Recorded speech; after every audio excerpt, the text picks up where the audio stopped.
Well, good evening, Sierra Community Church. Thank you for joining us tonight on Good Friday. And I hope this can be a great time of reflection for you.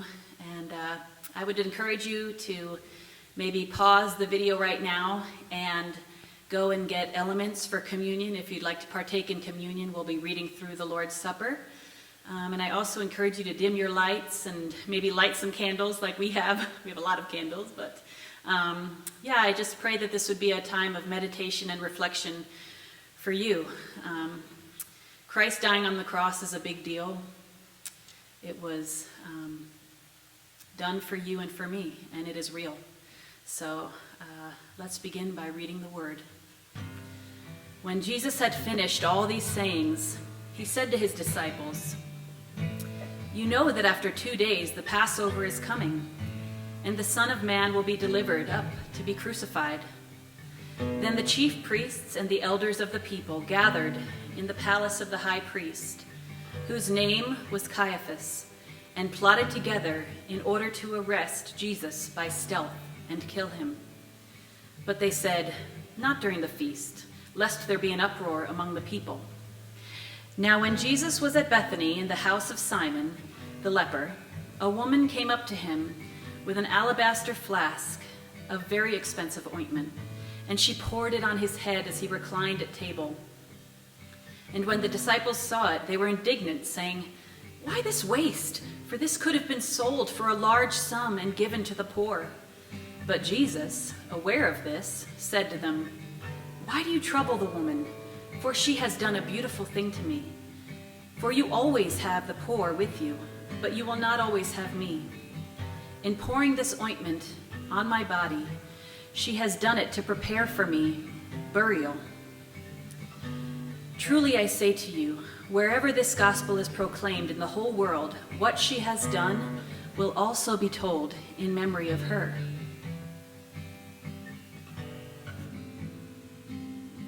Be thou my vision, O Lord of my heart, not be all else to me save that thou art.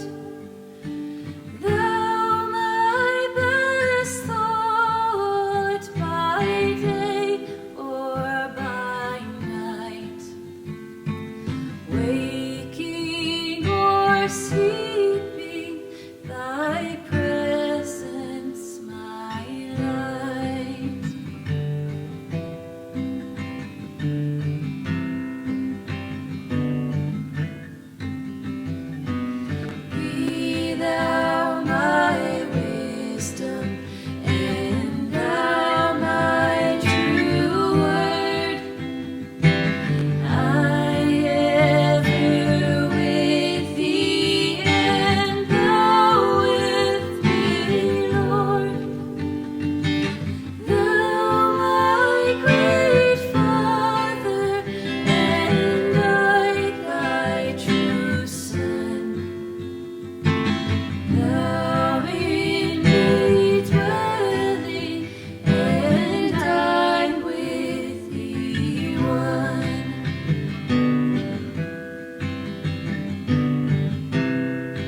Then one of the 12, whose name was Judas Iscariot, went to the chief priests and said, "What will you give me if I deliver him over to you?" And they paid him 30 pieces of silver. And from that moment he sought an opportunity to betray him.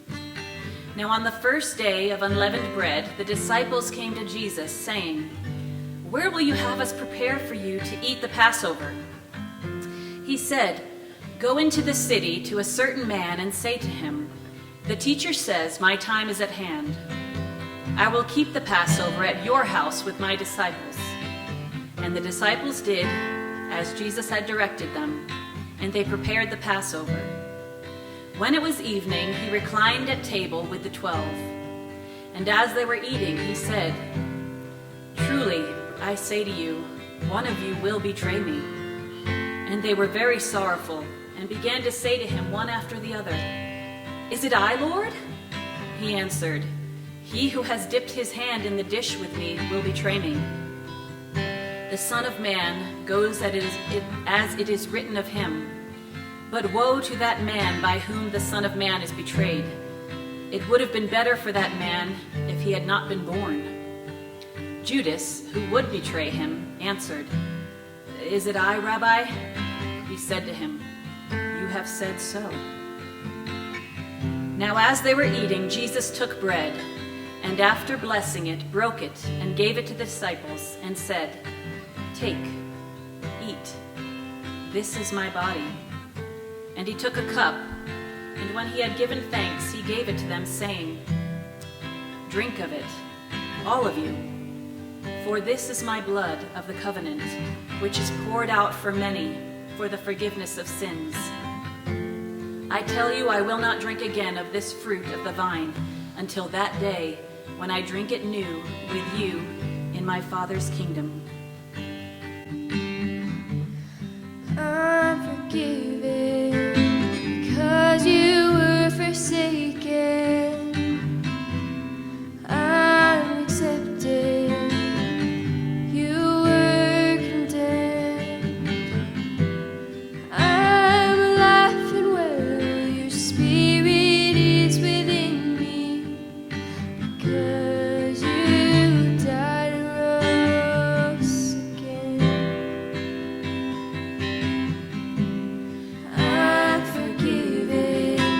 Because you were forsaken, I'm accepted. You were condemned.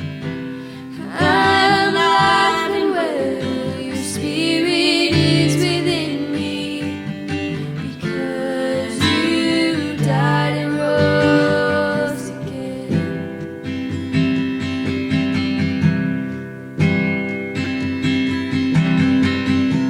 Amazing love, how can it be that you, my King, would die for me? Amazing love, I know it's true, and it's my joy to honor you. Amazing love, how can it be that you, my King, would die for me? Amazing love, I know it's true, and it's my joy to honor you in all I do. I honor you.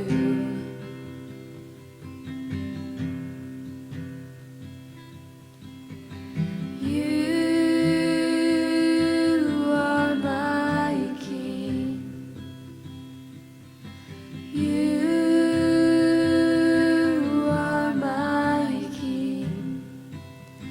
Jesus, you are my King.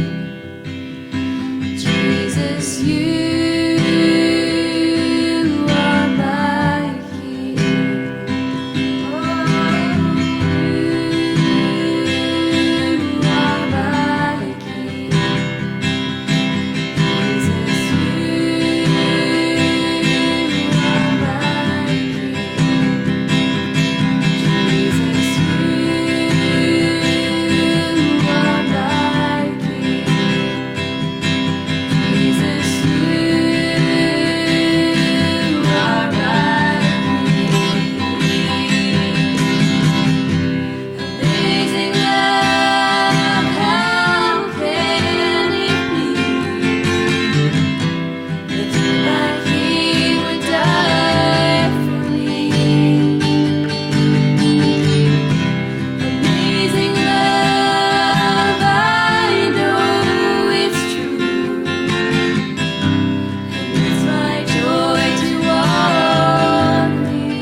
when they had sung a hymn, they went out to the Mount of Olives. Then Jesus said to them, "You will all fall away because of me this night, for it is written, 'I will strike the shepherd, and the sheep of the flock will be scattered.' But after I am raised up, I will go before you to Galilee." Peter answered him, "Though they all fall away because of you, I will never fall away." And Jesus said to him, "Truly I tell you, this very night, before the rooster crows, you will deny me 3 times. And Peter said to him, "Even if I must die with you, I will not deny you." And all the disciples said the same.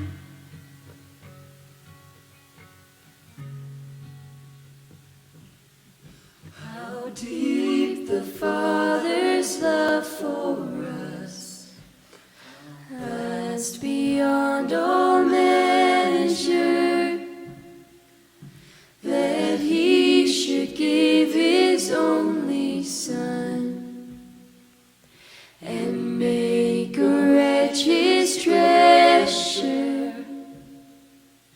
How great the pain of searing loss!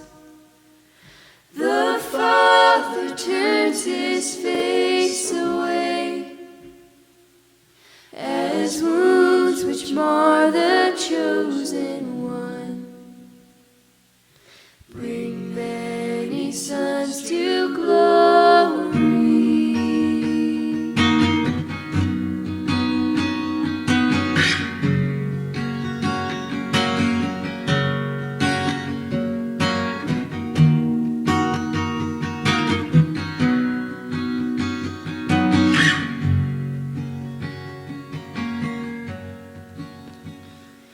Behold the man upon the cross, my sins upon his shoulders. Ashamed I hear my mocking voice call out among the scoffers. It was my sin that held him there, until it was accomplished. His dying breath has brought me life. I know that it is finished.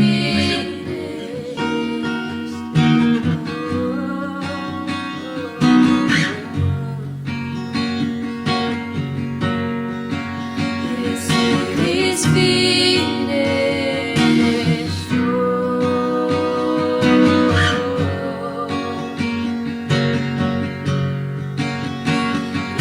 It's finished.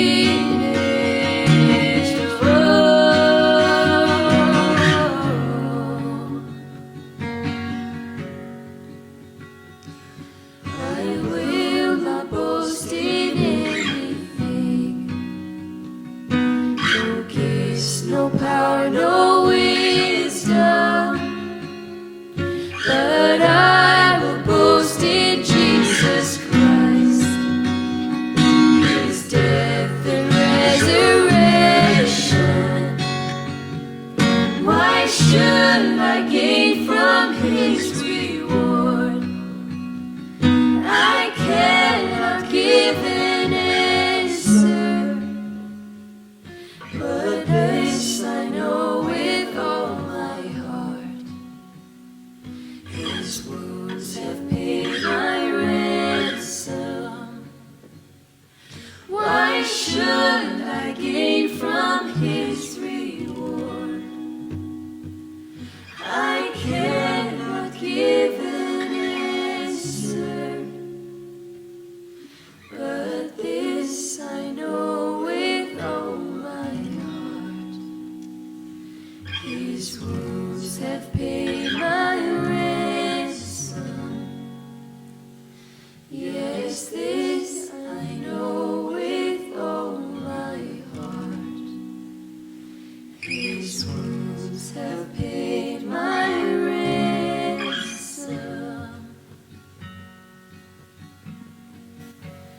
Then Jesus went with them to a place called Gethsemane, And he said to his disciples, "Sit here while I go over there and pray." And taking with him Peter and the 2 sons of Zebedee, he began to be sorrowful and troubled. Then he said to them, "My soul is very sorrowful, even to death. Remain here and watch with me." And going a little farther, he fell on his face and prayed, saying, "My Father, if it be possible, let this cup pass from me. Nevertheless, not as I will, but as you will."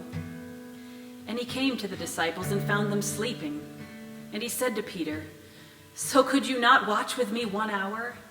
Watch and pray that you do not enter into temptation. The spirit indeed is willing, but the flesh is weak."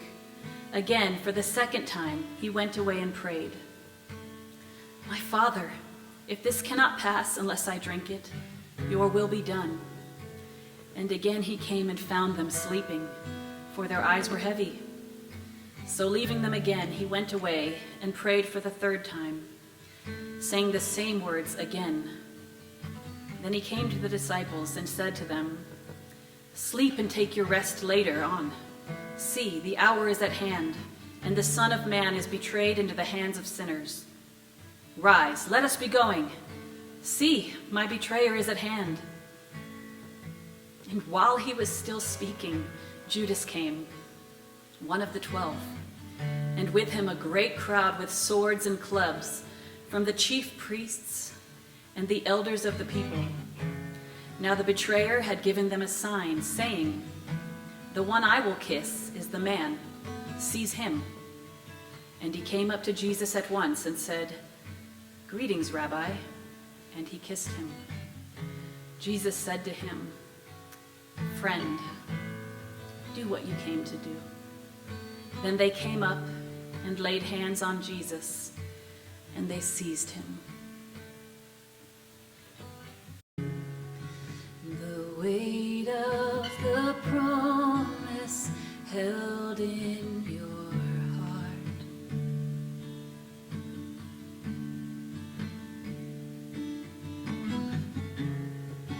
My sinful condition kept us apart. In the Garden of Gethsemane, where mercy met your majesty.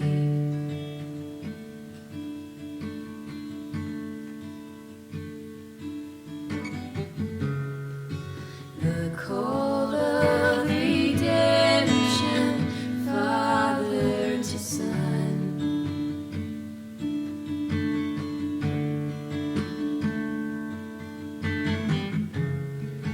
With tears of deep sorrow, your will be done. In the Garden of Gethsemane, where mercy met your majesty.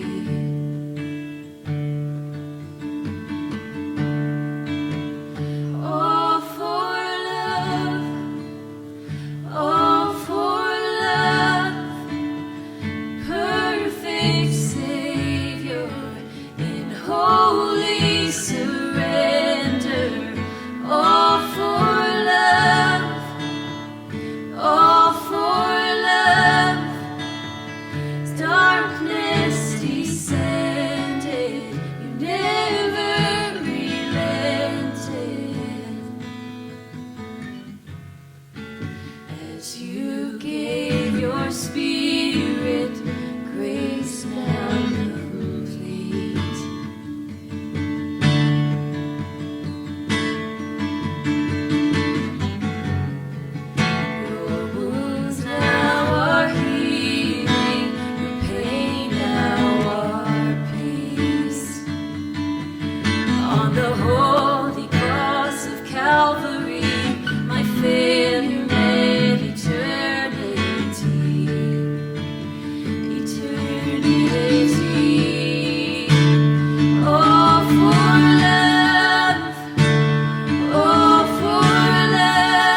So they took Jesus, and he went out, bearing his own cross, to the place called the Place of Skull, which in Aramaic is called Golgotha.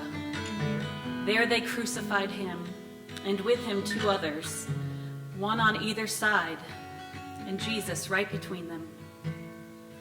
Pilate also wrote an inscription and put it on the cross. It read, "Jesus of Nazareth, the King of the Jews." Many of the Jews read this inscription, for the place where Jesus was crucified was near the city, and it was written in Aramaic, in Latin, and in Greek. So the chief priests of the Jews said to Pilate, "Do not write the King of the Jews, but rather, 'This man said, I am the King of the Jews.'" Pilate answered, "What I have written, I have written." When the soldiers had crucified Jesus, they took his garments and divided them into 4 parts, 1 part for each soldier, also his tunic. But the tunic was seamless, woven in one piece from top to bottom. So they said to one another, "Let us not tear it, but cast lots for it to see whose it shall be." This was to fulfill the scripture which says, "They divided the garments among them, and for my clothing they cast lots." So the soldiers did these things, but standing by the cross of Jesus were his mother and his mother's sister, Mary the wife of Clopas, and Mary Magdalene. When Jesus saw his mother and the disciple whom he loved standing nearby, he said to his mother, "Woman, behold, your son." Then he said to the disciple, "Behold, your mother." And from that hour, the disciple took her to his own home. After this, Jesus, knowing that all was now finished, said, to fulfill the scripture, "I thirst." A jar full of sour wine stood there. So they put the sponge full of the sour wine on a hyssop branch and held it to his mouth. And when Jesus had received the sour wine, he said, "It is finished." And he bowed his head and gave up his spirit. Oh, for love.